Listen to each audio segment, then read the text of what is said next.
harakat qilmaydi. Anaqa sportga yurib turardi-da. Ana o'sha qilganingizni battar qildi. yo'q, aslida teskarisi. Orula qanaqa bo'ladi, xola? Mana shu tizzada-da, anaqa lechini olmasa olib hech nima bo'ladi. Ha. Lechini olganda hech nima qoladi. Qancha lechini oldingiz? Respublikasiga kelyapti. Travmatologiyada. Ukol qilishdimi oyog'ingizga? Voy, shuni bekor qilibsiz. Bilmadim-da, men buni keyin ko'rdim. Chunki mana koleni sustav bo'lsa, ya'ni tizzaga qilinganda bu yoqda agar ukol qilingandan keyin mashq qilinmasa, oyog'ingizni ishlatmasa, ya'ni ikkita mana bu o'sha suyak bor-ku, anaqadagi oyoqdagi, kolennidagi. Agar u yerda mashq qilmasangiz, harakat qilmasangiz, u suyakni qotib qolishiga, kolenning nimani qotib chashkani qotib qolishiga olib keladi. Chiqib aytishmadimi siz yoting, dam oling deb aytishmadimi? Yurmang deb aytishmadimi chiqib? Yo aytishdimi? Harakat qilmaydi. Anaqa sportga yurib turardi-da. Ana o'sha qilganingizni battar qildi. yo'q, aslida teskarisi. Kim sizga yurmang deyotgan bo'lsa, o'sha eng katta dushmanlik. Chunki nimaga? Agar u yerda siz harakat qilmasangiz, tim bo'ling, aytmadingizmi, ukol qilganingizdan keyin, "Xo'p, ukol qilyapsan, nimani hisobiga meni mushagim yaxshilanadi agar harakat qilmasam?" Agar u yerda harakat qilmasangiz, kolening sustav agar ishlamasa, u yerda mumkin emas, o'zidan o'zi yaxshi bo'lib qola olmaydi. Og'riq qatida imindan. Mana mashq bilan, mana banditam. Mashq bilan boribdi, mashq bilan keyin mana shu yonib turibdi. Bir qaracha emas, endi hozir ko'payganday bo'ldi. Men bir qarashdan oshirib oldim. Chap oyoqdachi? O'zi bol ichida chap oyoqda boshlangan. Sizda ham harakat, sizda ham mana bu chashka ham harakatga kelmayapti-ku, xola?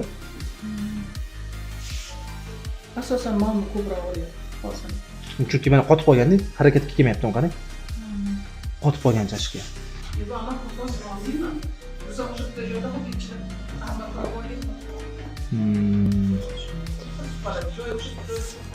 Bo'l, qani xola keling.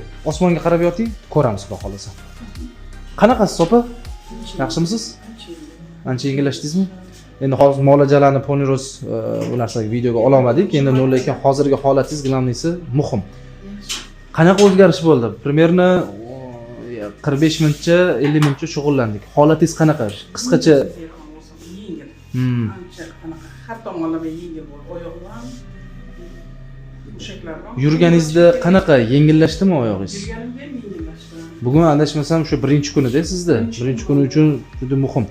Mana bu oyoqlaringizda ham ancha yumshash paydo bo'ldi. Mana bu boya qotib yotuvdi bu oyog'ingiz. Mana bu. Hozir ham lekin boru, lekin ancha boyinga nisbatan yumshagan. Chunki boya birinchi ushlaganimizda toshdek bo'lib qotib yotuvdi. Bukolmayapti deysiz. Hozir ancha yaxshi. Ish qilsam. Ammo psixoterapiyada qilaman.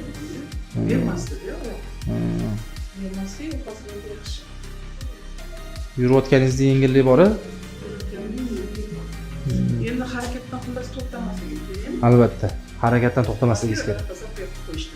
O'sha noto'g'ri-da.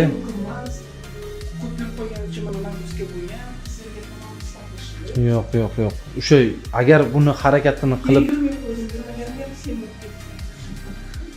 hozir qanaqa yengillashdimi? 10 ta og'rig'ingizdan taxminan nechta qoldi taxminan?